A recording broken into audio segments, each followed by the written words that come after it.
वंदे मातरम, जय श्री राम, जय श्री राम, जय श्री राम, वंदे मातरम, जय श्री राम। जय श्री राम, जय श्री राम।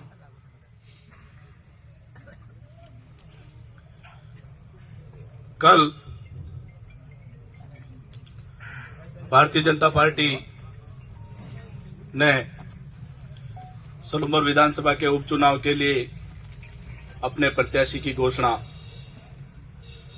की खबर जैसे ही सलूमर के कार्यकर्ताओं को, सलूमर की जनता को, सलूमर की युवा शक्ति को जैसे ही इस बात की खबर लगी तो मैं उदयपुर के बाजार में था। उस समय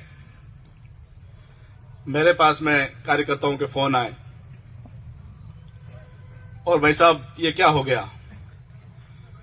भाई साहब जितने भी सर्वे वाले आए, जितने भी संगठन के पदाधिकारी आए, हम सब ने खुल के एक ही नाम नरेंद्र मीणा का हमने उनके सामने रखा था। फिर यह निर्णय ऐसा कैसा हो गया, यकीन नहीं हो रहा है। फिर किसी दूसरे कार्यकर्ता का फोन आया, वहां पे ये टीवी पर खबर सुन के कार्यकर्ता रोने लग गए। उनकी टेलीफोन पे वीडियो कॉल के जरिए मुझे वो दृश्य बताया। फिर मुझे पूछा किसी और कार्यकर्ताओं ने अब क्या करना है, तो मैंने उनको कहा कि मैंने अपने आप को, मेरे शरीर के रक्त की बूंद बूंद को सलूमर की जनता की सेवा के लिए समर्पित कर दिया है। ये जीवन भी मुझे समर्पित करना पड़े तो मैं तैयार हूं। तो मेरे सलूमर के कार्यकर्ताओं की, उनके जो आंसू जो वो रो रहे हैं, उन आंसुओं का फैसला मैं अपने आप अकेला नहीं कर सकता। रात को 1:30 बजे भारतीय जनता पार्टी के वरिष्ठ नेता, पूर्व मंत्री और इस सलूमर विधानसभा के समन्वयक के रूप में काम देख रहे श्रीचंद जी कृपलानी साहब का रात को फोन आया। मुझे कहा कि टेलीफोन पर सीएम साहब से अभी बात कराता हूं आपको, एक बार सीएम साहब से बात कर लो। मैंने कहा मैं सलूमर की जनता के बीच में जाके उनके मन की बात में जब तक वो मुझे नहीं कहेंगे, जो वो आज्ञा मुझे नहीं देंगे, तब तक मैं किसी से बात नहीं करूंगा।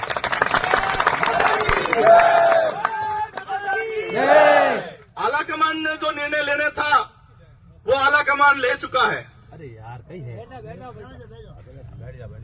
आप सबके आग्रह पे आपने कहा कि हम ओजस्वी वाटिका में एकत्रित आएंगे। आप भाई साहब सुबह वहां आइए। तो मैंने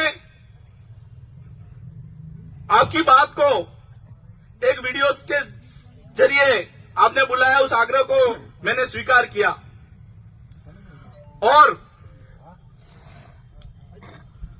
आज यहां पहुंचने के बावजूद यहां अपन सब बैठे हुए हैं। अभी भी मेरी श्रद्धा सनातन की रक्षा करने वाली पार्टी भारतीय जनता पार्टी के प्रति प्रगाढ़ है, जरा भी उसमें कोई कमी नहीं है। मैं हमारे राष्ट्रीय नेतृत्व का पूरा सम्मान करता हूं।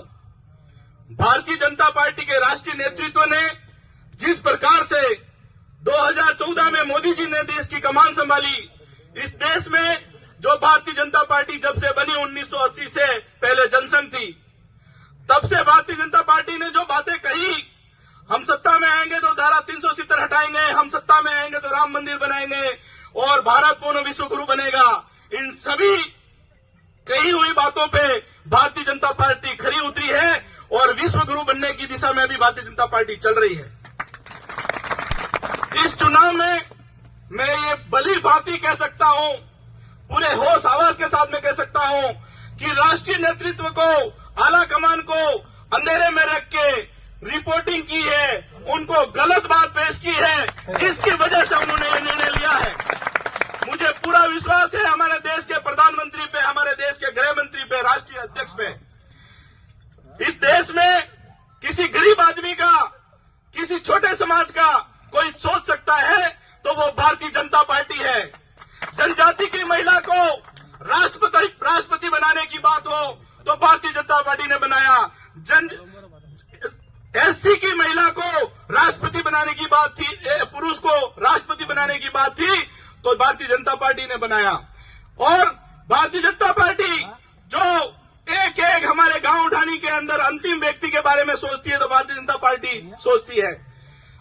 तो यह निर्णय करते समय यहां के जो नेता थे, मैं आज चुप नहीं रहूंगा, आज मैं चुप नहीं रहूंगा।